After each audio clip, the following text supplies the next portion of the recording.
kind of feel that this is a little bit like a PSA announcement, something like that. I mean, at the end of the day, I just want to be real and honest with you with all that I do. As you can see in front of me, I have a mic. I have audio where you can hear the audio. And that's great. You can understand exactly what I'm saying. And then there is another mic, an overhead mic, a synthesizer, whatever it's called, that I usually use too for these type of talking head videos. I have another mic right here to the side, a wireless mic that I can use on the go. I have another mic that's right behind me. It's a condenser mic. I like it a lot. It's hidden behind a curtain. So I'll pop it up here and there whenever I do different videos for whatever reason.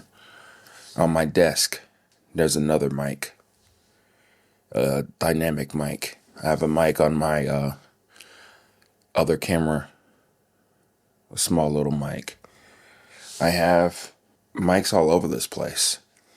And I have some upstairs that my kids use that they broke that I started off this with. And believe it or not, I may be looking at another one or two mics in the future.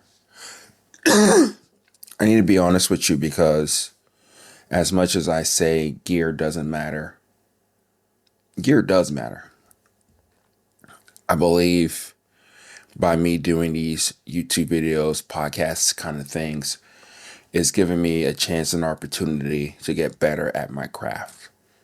Meaning that I've studied mics, I've looked at mics, I got the mics, I have the mics that I have for whatever reason.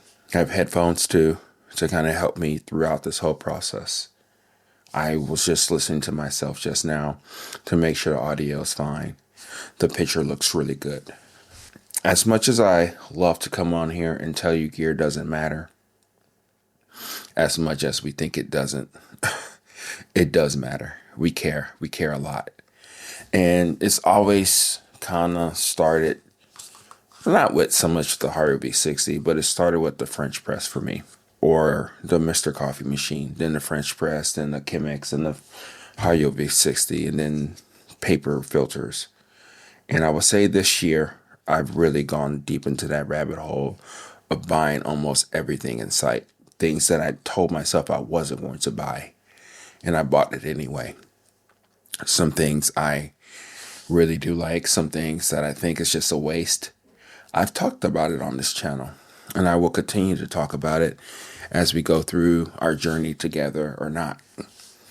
I guess what I'm saying is that I don't want to be duping anybody. I don't want to feel like you have to get any of this stuff. Hell, you probably already have all this stuff already.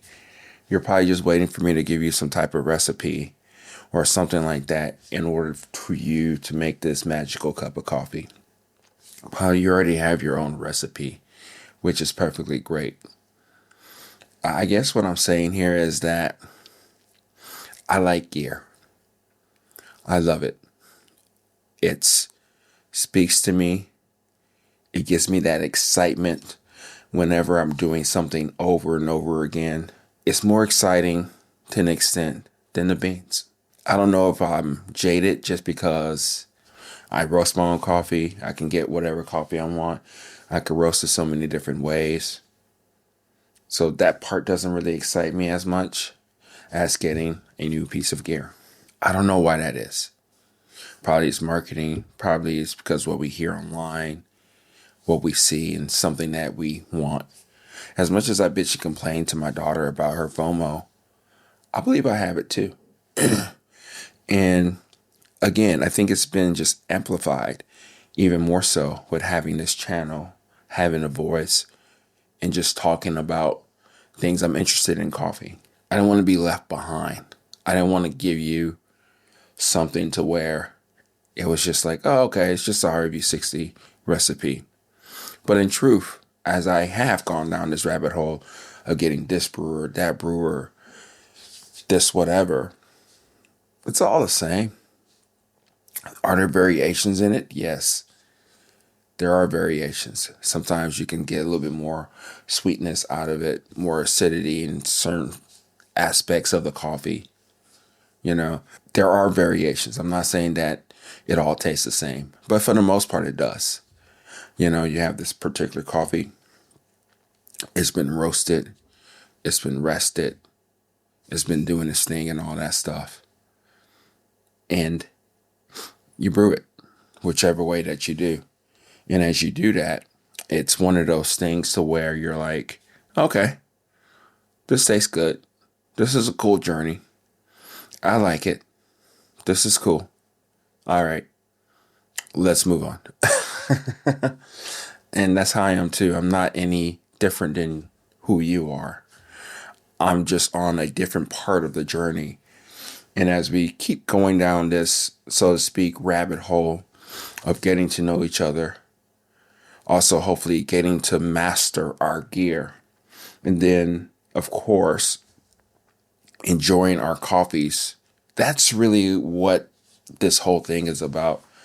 It's so easy to get mesmerized about a variation of Hario B60 that's probably not much different than any other brewer out there. Excuse me. It was OG, right? Or when you do get another brewer, probably is exaggerated just a little bit more to your liking, but it still brews a cup of coffee. Sometimes you're going to have to change that variable if you think about it in an objective, in a sensory type of way, right? If you wanted to, you can get classes and courses or just continue to drink as much coffee as you want to. But I guess what I'm saying is that the journey is really defined on what we want to do. Because I'll say this, when I was younger and I was down, let's say act one of this whole buying gear. And it started off with the grinders with the EK43. And once I got that grinder and started tasting my coffees, I knew that was it. Well, for the most part, that's act one. Again, I love gear like you do. But I guess what I'm saying here is that it has to be a point to where we're going to stop. And what I mean by that is that we're going to be tired of hanging gear up like I have back there. And yes, this is a good prop. It looks nice and all that good stuff. But there's even more gear that I've put back in my cupboard somewhere, right? It's going to get to the point to where we were like, man, I should have done this a little differently. Or I should approach this differently now. Because I have some of the best gear out there. And it doesn't have to be that much money. It's more about how I'm going to actually look at this coffee, enjoy this coffee, figure it out with my recipe, my stubbornness of the way that I do things. And then I'm going to go on to the next coffee, the next thing in the world. And then once I do that, it just helps us. If we get back to the basics of coffee, of enjoying coffee and seeing it for what it is, those little nodes that we take along our journey is going to give us that satisfaction about life. I believe so. I believe coffee can do that for us. There's so many things happening in the world to us, about us, and all that stuff. You personally, me personally, and all that good stuff, right? But at the end of the day, it's one of those things to where we're like, I just want to be in a movie. I don't want to think about it at all. I just want to be in the moment, enjoying and forgetting about all the things that I have to do. And coffee does a damn good job of that. Even buying this gear, that coffee. And as we understand our palates even more, and as we mature and grow, I think we're going to get to a better place to where we're like, wow. Not so much of a conquering type of situation, as I always say, but it's more like an appreciation for something that we didn't even have to have. Because we don't have to drink coffee.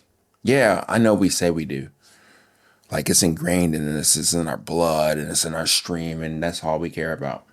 Yeah, that's true. But we don't have to like get this kick, this obsession, this drive for something, because we don't have to. We can just go to work, say hello to our coworkers, get a paycheck, probably enjoy the thing that we're doing, and that's it. Yeah, we can do that too. But again, that's the thing that I'm talking about. That's what makes life a little bit boring, right? This whole coffee thing, this our passion, our hobby, the thing that we do every day, multiple times a day. That's all that matters, right? That's all that matters. So as I sit here with you, with my gear of the mics and the coffees and behind me and all that stuff, I'm saying whatever I'm saying, whatever anybody is saying, is that don't forget that you have enough. You have enough things in front of you. You have enough tools in your toolbox in order for you to actually get to the promised land of understanding and enjoying or not enjoying that coffee. You're good enough. You truly are. And as I kind of finish off, kind of see where things are going to go for me as I continue to put out videos, audio, and all that stuff, I'm wondering about what my particular next part of my journey is. I'm extremely excited about it. I have no clue what the hell it is. I really don't know. But I think that's the cool thing about it. When you're just in it each day, you're just trying to figure it out. And as you keep doing that, it's one of those things to where you're like, wow, I never knew that I was going to ever get to this place. So, like I said, I have an issue too. I like to buy gear for whatever reason. And it's kind of interesting because this gear right here that's in front of me, this mic and this mic, all the mics all around me, they're the same, right? They're different, but they do one thing. And the only thing that I care about as much as I say I do with these particular instruments is that as long as it sounds good, that's what I care about. There's variations. There's different things that I like about them. There's one reason why I gravitate to one versus the other. The way it makes my voice sound and all that good stuff. The way that it's presented on the screen and all that. It's the same thing with coffee. I love the Harvey 60, but I don't use it that much now. I use all the other new gear that I have. I come back to it from time to time just to realize it's like, wow, it's still magical. It's always going to be magical. I don't think there's enough things out in the world that, this is peak. This is peak. Everything else is just probably slightly better or slightly more different.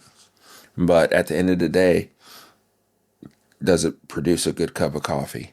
Does it make it a little bit more interesting? Is it sweeter? Does this grinder that has, it's called a Clarity King, do you really taste that in a cup? How does it amplify, make the coffee better?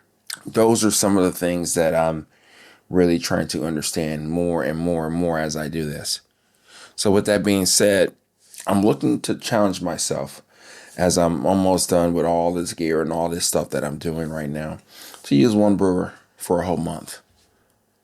That'd be kind of cool. I don't think I've done that in a while. I used to do the Harvey 60 for almost a whole year. But let's try for a month. Let's see what you learn about the whole thing. See what it's all about. And as we do that and get there together or not, I think that's the thing that will push us to give us that more enjoyment that we like about life. To train, to test, to push the palate in coffee, which is pretty cool. So this is Oki at Everyday Beans. I just wanted to give you a little bit more context about me, my gear section, whether it be coffee, mics, or whatever the hell else I may be talking about. I got a couple keyboards too. We all have our little things, right? But at the end of the day, are we enjoying what we're doing? So, this is OK Everyday Being signing off. I'll talk to you later. Bye.